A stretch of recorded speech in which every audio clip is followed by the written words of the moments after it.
before the first practice under Scott Frost, you already started to hear these Huskers coaches speak of that word. It's not the one you probably initially associate with football, but it's as potent there as it is everywhere else, it seems. Love. They know well what lack of love for the game of football looks like in a team. They saw it when they first took over at Central Florida, the year after a winless season. And they saw many of the same things when they got to Lincoln to meet this Husker team after a 4-8 season. That's one of the things that we got to change here, getting around these kids now, Husker tight ends coach Sean Beckton was saying just before the first spring practice. They've lost a little bit of passion for the game. As you can see being around them the last few weeks, they're starting to really gain that passion of playing the game of football again. It's passion that had dripped out of a program that had lost just as many games as it won the last 3 years. Fun. More like a joyless grind. When last season ended, it was sad for no one involved.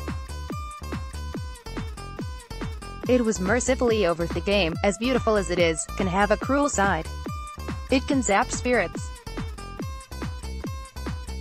As Nebraska defensive coordinator Eric Chinander spoke to a crowd of fans during the Husker Nation tour this summer, he talked of how truly hard this game can be. Or at least it's that way if you want to do what it takes to try to be a champion. It's hard to practice intensely every Tuesday, and hard to make every early morning lifting session better than the day before, and hard to be a king in the classroom while all this is going on. Then a season goes south on you, and heading out to Penn State to try to tackle Saquon Barkley on a cold, rainy day in November doesn't seem like something you could even pretend to like, let alone love with the passion it takes to be successful at it. That's why when Chinander showed up to Lincoln, it wasn't lack of talent or lack that jumped out at him most. Nope. It's just like what Beckton said a few months ago. The thing that disappointed me the most, and we'll get it fixed, is, I don't know how many guys loved football anymore, Chinander said in June. And maybe it's because of their experience, or the way things went last year, but that changed over the spring. That started to get much better. And that will get much better within this recruiting class that we bring in, and then the following class after that. Some of these guys will flip a switch real quick, especially after fall camp when they start seeing it happen, and after they start to see themselves in the mirror again after weight room sessions. Some of those guys will really start to love this game again, just like they did when they were little guys playing Pop Warner. That's the attitude they got to have. Some of them have had this attitude for the last 3 years where it's just been a grind. It's not been any fun and I don't like it anymore. Whatever the case may be. But that's going to change real quickly. And once that starts to change, the true talent starts to come out. By all accounts, the off-season workout programs of Zach Duval have started to work some magic on players. Building up their bodies, adding to their confidence, making them wonder what they can do on a football field with their new looks.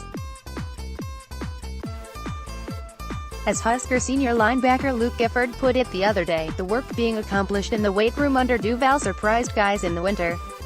And now in the summer, it's just kind of what we expect, Gifford said.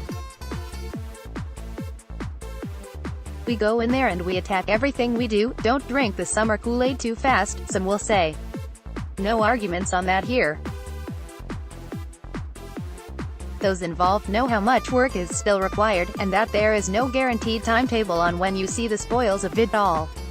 Are they going to be where we want them to be in 9 months? Probably not, Chinander said. They get caught up to where they need to be to compete in the Big Ten?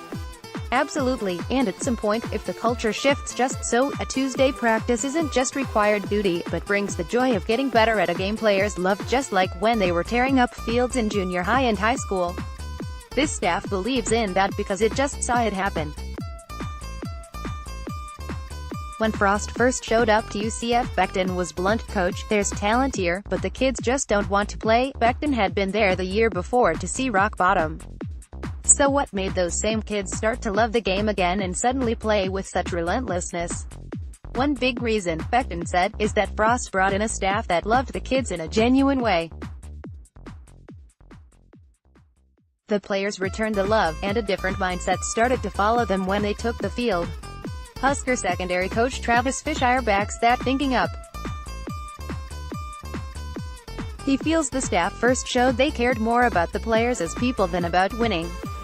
I think that's very important because once those players found out we cared about mom and dad, that we cared about them graduating, and we were going to support them at graduation, Fisher said. We were going to make sure they take the right classes. Those players played for us. And those were the same players that lost every game 2 years prior. Granted, maybe not every player will love practices as much as Chinander. I love practice. I love practice.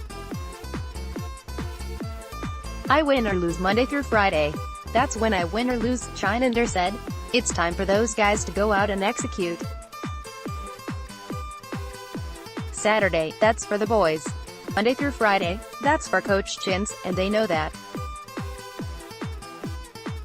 That's where I work, that's where I love to watch these kids get a little better every day, and if the players are getting better, lifting more plates in the weight room, there is an eagerness to return to it the next day. The love for the game starts to build back up again. It doesn't hurt either. Fisher thinks that at one practice this spring there were about 200 former Husker players who showed up to express love of their own, love for a program that was once as great as any in the country. That was huge for the kids to see that, Fisher said. Some of the kids were like, "Coach, I didn't know there were that many in this area." That was huge for kids to actually be able to sit down with some of those guys. And they can tell them the history. I can't do that. I've only heard about it. But those former players can sit down and say, "Hey, look, that same walk to class that you took, I took that same walk. That same professor, this is how to work with that professor. Practice, this is how it goes." Just some talks from those who know from experience about the details that lead to winning, which, it seems, is forever loved by everyone.